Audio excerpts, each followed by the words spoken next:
Damos bienvenida a Andrea Giraldi, terapeuta ocupacional, licenciada de la, eh, li- perdón, licenciada en Ciencias de la Ocupación de la Universidad de Chile, especializada y diplomada en el modelo de ocupación humana, posee formación de posgrado en Psicología Social Comunitaria en la Universidad Católica y es instructora de meditación y de mindfulness.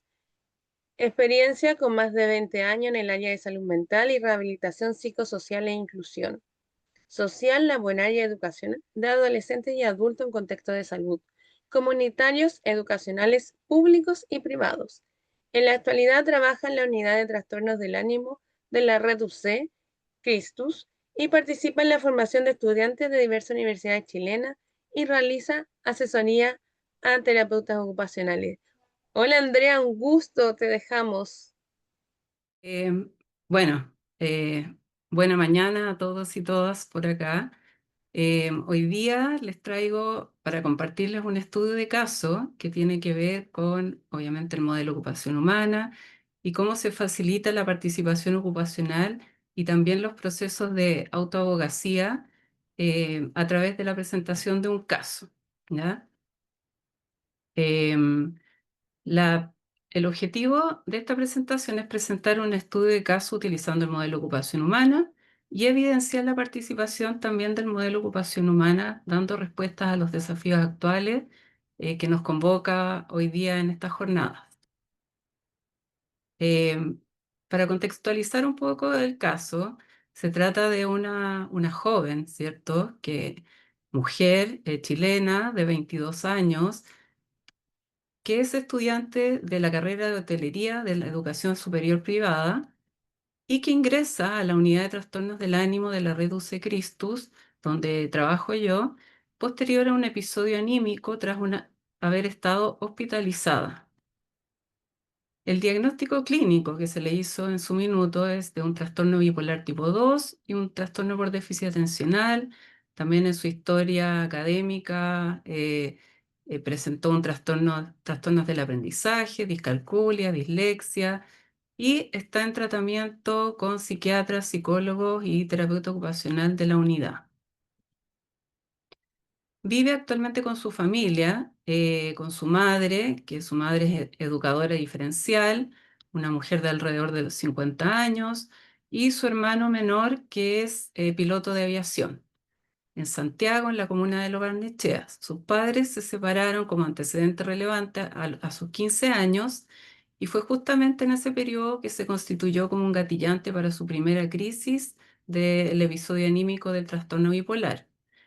Su hermana mayor se va de la casa recientemente, que para ella es algo bastante significativo porque ella depende bastante de su familia y sobre todo de su hermana, que además ella es psicóloga. Y actualmente tiene una pareja también. Ella cursa la escolaridad completa en un colegio de alta exigencia, un colegio mixto y católico, donde tiene experiencias de bullying y estigma de ser tonta. ¿Ya? Ella habla como de ser tan dispersa y no entiende por qué la dispersión es catalogada como una persona tonta. ¿Ya? Entonces sufre ese estigma en su escolaridad.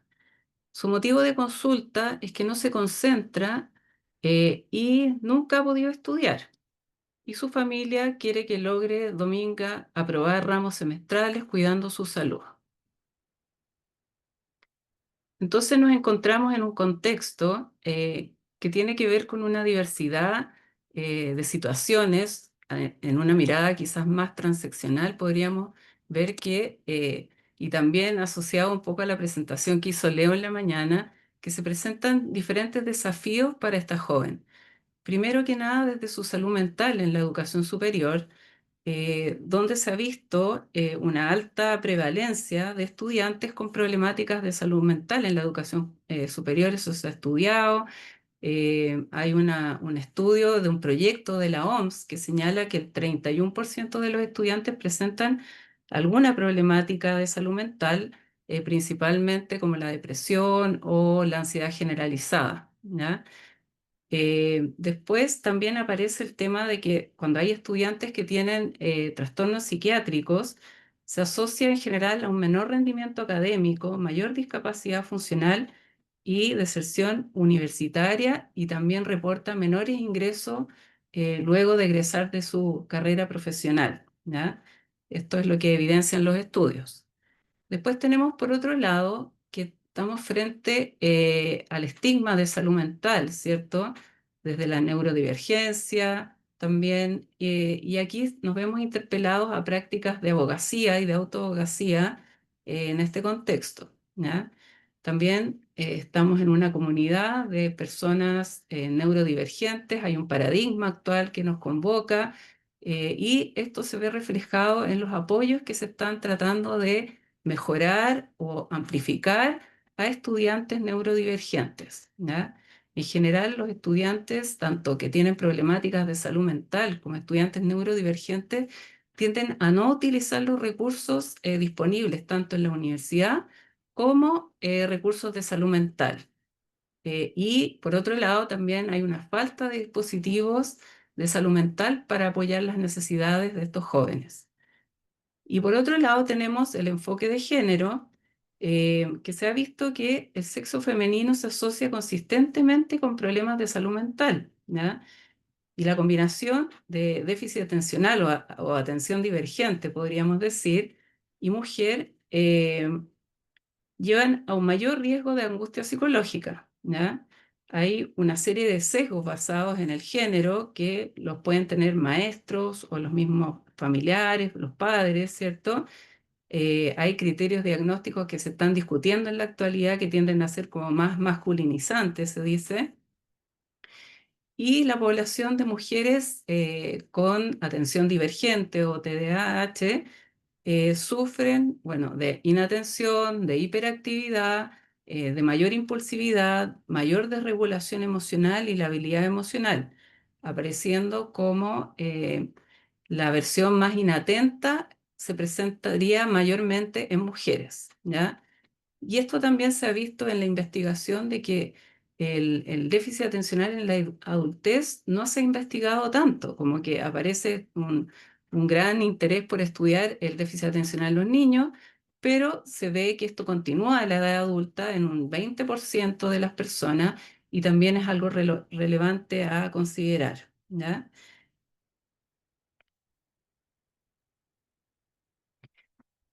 Desde el modelo ocupación humana, lo seleccioné para este caso porque me aportaba una comprensión holística del ser humano. Está centrado en los potenciales y recursos de la persona, pensando al día de hoy que estamos enfrentando esta mirada más neuroafirmativa también en el contexto de las neurodiversidades, ¿cierto? Y esto valida un poco esa posibilidad de validar todos los potenciales, la experiencia de vida de las personas neurodivergentes, ¿ya? También hay un apoyo sistemático para la terapia ocupacional en su razonamiento terapéutico. Hay una serie de métodos de intervención que propone el modelo de ocupación humana y tenemos el proceso de remotivación 2.0 que también constituye una herramienta sistemática para trabajar el proceso de cambio ocupacional de las personas. La variable volitiva también me parece relevante mencionarla aquí, pese a que todos los componentes del modelo de ocupación humana son igualmente relevantes, pero se tiende a abordar las problemáticas educacionales siempre desde la medición de habilidades. Entonces, aquí aparece y se descuida un poco quizás el abordaje de lo volitivo, del impulso hacia la acción, de por qué el estudiante no inicia, no estudia, ¿cierto? Entonces, también eso me pareció importante del modelo de ocupación humana. El modelo de ocupación humana provee además una inmersión en la experiencia ocupacional y de la vida de la persona. Es un modelo dinámico que se adapta a una vida en progreso, como se mencionaba en la exposición inicial, y también permite co-construir un proceso terapéutico con sentido para la persona, realmente centrado en la persona, ¿ya? Que la experiencia, la voz de la persona, su propia interpretación o su propia subjetividad se ponen en primer lugar en la intervención. Y por otro lado, hay una variedad de instrumentos de evaluación que permiten una evaluación rigurosa, ¿ya? Entonces eso también da la posibilidad de lograr un buen diagnóstico de la situación de la persona y poder apoyarla de mejor manera. En este proceso de evaluación e intervención, facilitando la participación ocupacional en esta joven, Dominga, ¿cierto? Lo que primero fuimos haciendo fue una entrevista inicial, quizás más informal, ¿cierto? Para conocer cómo era su visión y posteriormente empezamos a entrar ya más en profundidad en la historia de su rol de estudiante, ¿ya? Este es un rol una trayectoria de estudiante que si bien ella relata que su infancia fue una infancia feliz, pero en términos académicos ella siempre requirió apoyos de psicopedagogo, estuvo en tratamientos profesionales, tuvo que utilizar medicamentos como el Ritalin, y también se encontró con esta dificultad en la inclusión y estigmatización durante todo su proceso escolar, ¿ya? Que progresivamente fueron afectando su voluntad, ¿cierto? Su motivación en su rol de estudiante. Por otro lado, también fuimos abordando la entrevista a la familia, los contextos, ¿cierto? A los actores claves de la universidad. Me entrevisté con el psicopedagogo de la universidad, con la psicóloga que estaban empezando recién en realidad a trabajar con Dominga, y con los tratantes del equipo de la unidad de trastornos del ánimo, con su psiquiatra, su psicóloga, que estaban también ahí, ya venían incluso antes que la terapia ocupacional, acompañando a Dominga. La evaluación estandarizada que utilicé y seleccioné para este caso fue el perfil inicial del modelo ocupación humana, la herramienta Mojos y la autoevaluación del funcionamiento ocupacional y también una evaluación observacional que es el cuestionario volitivo. Entonces comenzamos a abordar, ahí le diferencié un poco los colores como verde más clarito y verde más oscuro, pensando en cómo se va interrelacionando la evaluación con el proceso interventivo, ¿ya? Entonces empezamos ya a trabajar la facilitación de la exploración y en paralelo también fuimos evaluando los indicadores volitivos, ¿ya? En en esta primera observación y aproximación, y de acuerdo al cuestionario volitivo, Dominga se encontraba en una fase de exploración en su proceso de cambio ocupacional. Al evaluar los componentes del modelo ocupación humana, aparece, bueno, primero los intereses. Emilia muestra mucho interés por el deporte, la tecnología, la repostería, el cuidado de niños, las manualidades y lo que se evidenció en esta evaluación que expresaba un bajo sentido de placer en todas estas actividades en el momento que se realizó la evaluación, que fue en octubre del año pasado. Con respecto a sus valores, ella mencionó que las cosas que más le importaban en la vida eran sus vínculos familiares, sus amigos y pareja, la responsabilidad, el rendimiento académico, la puntualidad, el orden, el respeto. Y ella todos estos valores los ponía en la práctica con un alto sentido de obligación y con una alta autoexigencia. Entonces tendía a frustrarse constantemente y lo que bajaba también su causalidad personal en el mundo, ¿ya? En términos de su habituación, ella estaba este rol principal, ¿cierto?, de estudiante que le daba una estructura a su vida, pero tendía a pasar que en su tiempo libre era un tiempo libre sin propósito, sin sentido, y ella sentía que todo lo que hacía en la vida era solo estudiar, ¿ya? Y también no lograba rutinas eficientes de estudio para poder llegar a los objetivos que ella se proponía, ¿ya? Y otra dificultad que se presentó en términos habitacionales es cuando se le presentaban las transiciones entre vacaciones y periodos académicos, ¿ya? Que le costaba mucho y se desregulaba mucho emocionalmente con estas transiciones. Desde su capacidad de desempeño, eh, ella mostró que presenta habilidades motoras, habilidades sociales también para establecer conversaciones, manejos de información, ¿cierto? Y también expresión verbal y no verbal. Sin embargo, en habilidades de comunicación e interacción más complejas, como el ser asertiva, directa, poner límites, mostraba dificultades, ¿ya? Y también presentó dificultades en sus habilidades de procesamiento relativas a su déficit atencional. Olvidé mencionar también el aspecto del ambiente, ¿cierto? Que de alguna manera nos vimos enfrentadas a evaluar este ambiente y descubrir que había una serie de barreras que presentaba este ambiente, barreras tanto institucionales, barreras sociales, ¿cierto? De actitudinales, por ejemplo, de los profesores, también de espacio físico, ¿cierto? Habían, no sé, pues en su instituto las salas están unas pegadas de las otras, separadas por un panel que se escucha también lo que está sucediendo en la sala de al lado. Entonces, fuimos viendo una serie de características del ambiente que también ejercían un impacto ambiental sobre su participación ocupacional.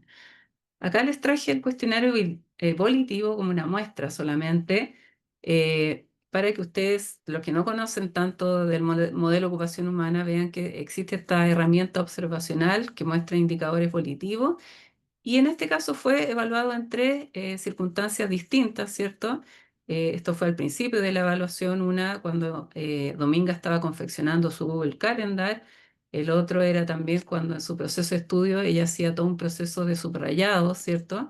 Que lo hacía en su tablet, y también la repostería, que era una actividad de gran interés para ella, y se pueden ver las diferencias en sus indicadores volitivos y en su participación en estas distintas instancias.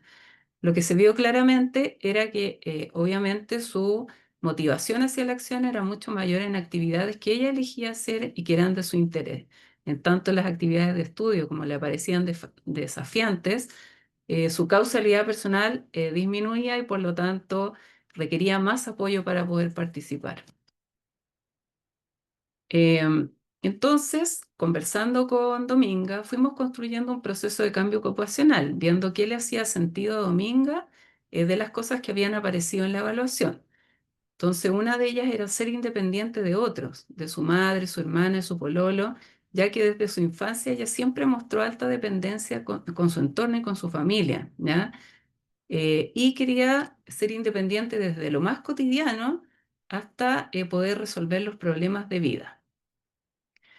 Otro desafío importante para ella y que le hizo sentido fue cómo enfrentar el contexto académico con estas barreras actitudinales, lograr adecuaciones. Ella recién estaba entrando en contacto con el departamento de inclusión de su instituto, no, estaba muy temerosa a tomar esta alternativa, entonces también requería apoyo en eso.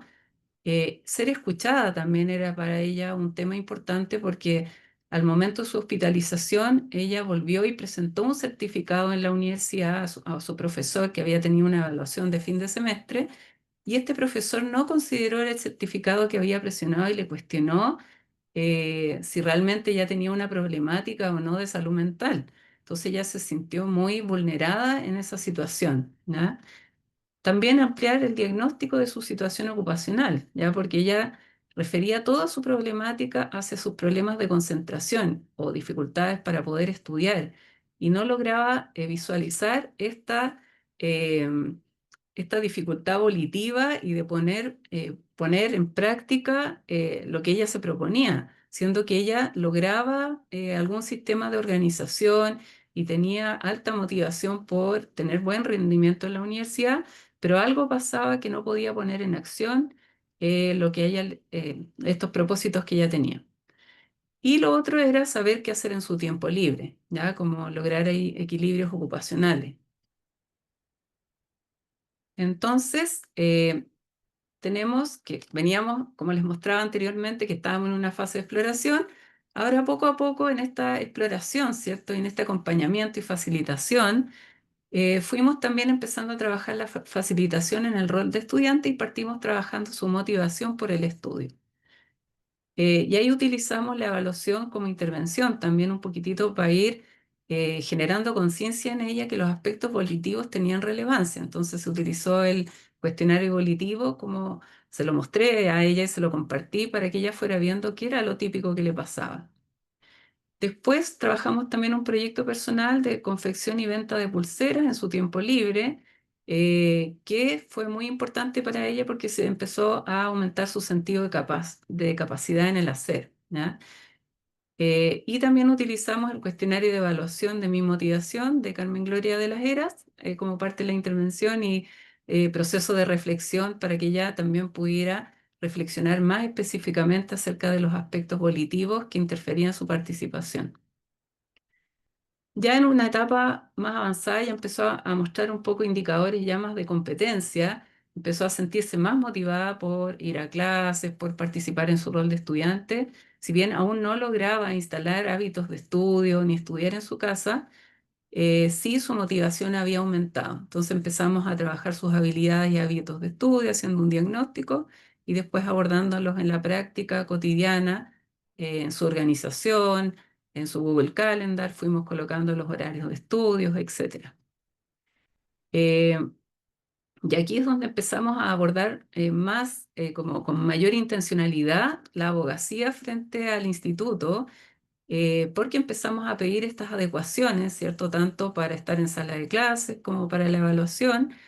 Y vimos que los profesores, o sea, que el instituto tenía la voluntad suficiente, traspasaron esto a los profesores, pero los profesores no ponían en práctica todas estas adecuaciones. Entonces, Domingas tuvo que ir profesor por profesor ahí mandándoles correo y todo para que un poco intencionar esto y ahí se vio que era un tema que todavía no funcionaba mucho dentro del instituto y había que potenciarlo bastante, ¿ya? Y ella en esto fue tomando también poder personal, ¿ya? Y su volición también fue tomando más fuerza con todos esos intentos y con el acompañamiento de la terapeuta ocupacional. Y aquí fuimos trabajando otro proyecto personal que era el diseño y readecuación de su pieza. Fue una iniciativa que tomó ella, que quería mejorar su pieza, que tenía su pieza como desde la infancia, con ciertas características y quería ya una pieza como más de joven, ¿ya? Y con sus propias características. Se compró una cama más grande, no sé, hizo otras decoraciones ahí, pero ya con mucha más iniciativa hacia la acción, ¿ya? Y obviamente, bueno, fuimos haciendo reevaluación volitiva para ir viendo cómo reflejándole a ella y que ella pudiera ver cuáles eran sus avances. Eh, bueno, y después, ya más en este año, ya, ¿cierto? Como llegando al final de su semestre, de este primer semestre académico 2025, empezamos a potenciar más el tema de la autoabogacía, además que se presentó una problemática específica con un profesor que no logró implementar estas adecuaciones, que había sido además el mismo profesor que el año anterior no le había aceptado su licencia médica y ella también empezó no sé, o sea, también empezó a mostrar de alguna manera comentarios y actitudes en la sala de clase que no favorecían la participación de Dominga. Entonces, tuvo que apelar a instancias del instituto para generar un reclamo por estas situaciones, una denuncia, ¿cierto? Formal ya. Y eso fue un proceso como de 3 meses en que la llamaron y lo positivo en ese sentido fue que ella fue escuchada y pudo expresar su voz ahí en el instituto y tomaron las medidas adecuadas para ello. Y bueno, lo que estamos trabajando al día de hoy es su autonomía académica y económica. Ella también empezó a trabajar en el cuidado de niños, ¿cierto? Y generar sus propios ingresos, ¿ya? Aún persiste esta dificultad para la resolución de problemas y también depende de repente en decisiones de su familia y de personas, de los profesionales también. Entonces también estamos trabajando esa autonomía, ¿ya? Y en esta etapa ocurrió algo interesante porque retomamos de nuevo su historia ocupacional y apareció una historia ocupacional bastante similar en la experiencia vivida de su mamá, ¿ya? O sea, ella relata que su mamá también tuvo una experiencia difícil en su escolaridad. No sabemos bien si ella tiene un diagnóstico también desde la divergencia atencional, pero sí tuvo experiencias similares y también ella funciona mucho desde el no puedo, ¿ya? Y también en distintos contextos fue esto que fue como tratada de tonta, según ella señala. Entonces también había una experiencia vivida bastante similar y pudimos trabajarlo también, invitar a la mamá después a trabajar esto en conjunto con Dominga. Y bueno, hicimos una revaluación de la percepción de su participación ocupacional que se las traigo aquí, y ahí se ve el contraste entre las prioridades que Dominga tenía en octubre del 2024 y las prioridades que ella mostró ahora en agosto del 2025. Si bien el proceso interventivo de terapia ocupacional no ha sido un proceso muy largo, o sea, uno pudiera pensar que por la complejidad del modelo de ocupación humana los procesos son larguísimos y eso no es tan así, o sea, tenemos esta joven, ¿cierto? La Dominga, que en octubre del año pasado estuvo hospitalizada y en este periodo de unos meses ha logrado ya mostrar en su participación ocupacional estar en fase de logro y poder enfrentar desafíos complejos, ¿ya? Entonces, ella ahí, bueno, ahí aparece cómo fue cambiando sus necesidades también y lo que ella propone el día de hoy que necesita en la actualidad.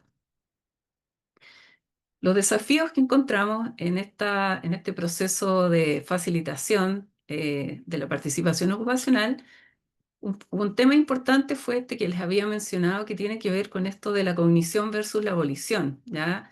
Su interpretación de su problemática y cómo había sido entendida también desde el colegio, desde la universidad, desde su Andrea, familia. te quedan 5 minutos. 5 minutos. Ya, muchas gracias.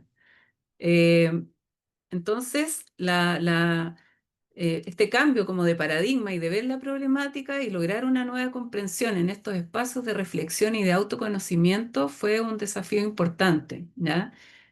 Porque ella persistía en la idea de que no me concentro, no tengo atención, ¿ya? Entonces ahí tuvimos que, a través de todas las herramientas del modelo, ir como convenciéndola un poco y que ella viera que realmente la problemática no era solo su cognición, ¿ya?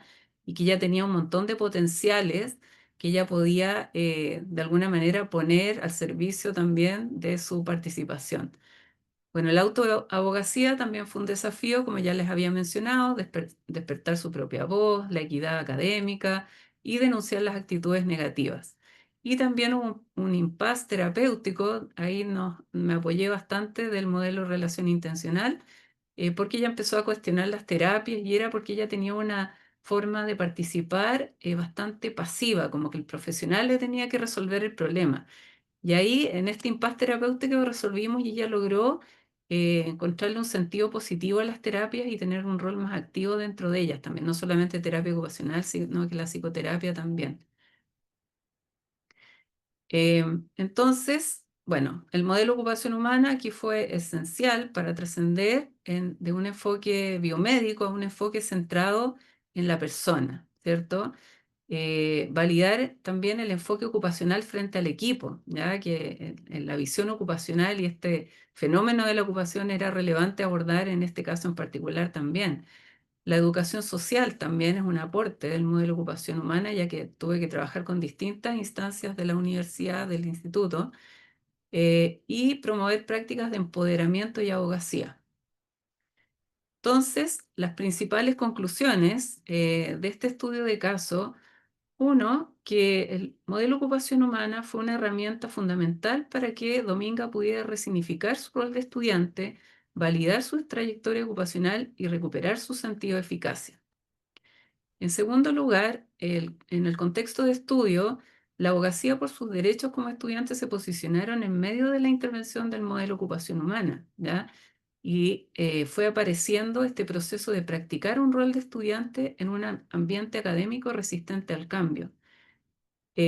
También el modelo de ocupación humana permitió a la terapeuta ocupacional transitar de un paradigma del déficit a un paradigma centrado en los recursos y potenciales de la persona, coherente con un paradigma neuroafirmativo y basado en los derechos.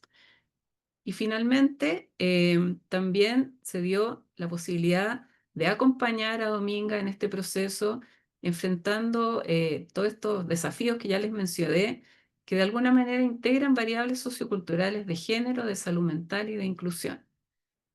Aquí les dejo finalmente un texto que no lo logro ver completo aquí, pero a ver cómo lo puedo arreglar. Ahí sí. Este es una reflexión que me aportó Dominga. Ella sabía que yo iba a hacer esta presentación y estaba muy emocionada por eso. Y ella me aportó esta reflexión con respecto a su proceso de autoabogacía, ¿ya? Dice: empecé a sacar mi voz no por crecimiento personal, ni por madurez, ni por amor propio, sino por necesidad. Principalmente necesitaba sacar mi voz por el instituto, ya que ellos hacían muchas cosas las cuales no eran justas y me perjudicaban bastante. Por lo tanto, al darme cuenta de que me estaban cargando en algunas cosas, empecé a alegar y a demostrar que yo no estaba de acuerdo con lo que estaban haciendo. Claramente fue difícil y no conseguí mucho, pero me dio a entender que así es la vida, ¿ya? O sea, como que igual al final su reflexión, claro, tiene esta fuerza del empoderarse, pero también hay una cosa como un poco desesperanzadora, siento yo, que de alguna manera nosotros como terapeutas ocupacionales tenemos que ayudar a cambiar, ¿ya? Porque no puede ser que una joven entienda que el mundo funciona así, sino que tenemos que trabajar en estos contextos y barreras ambientales que se les presentan. Eso, muchas gracias por escuchar esta presentación. Agradecemos a Andrea Girardi por esa presentación tan exhaustiva del caso de Dominga y cómo también lo fuiste, Andrea, asociando al proceso que realizamos dentro del marco del modelo de ocupación humana.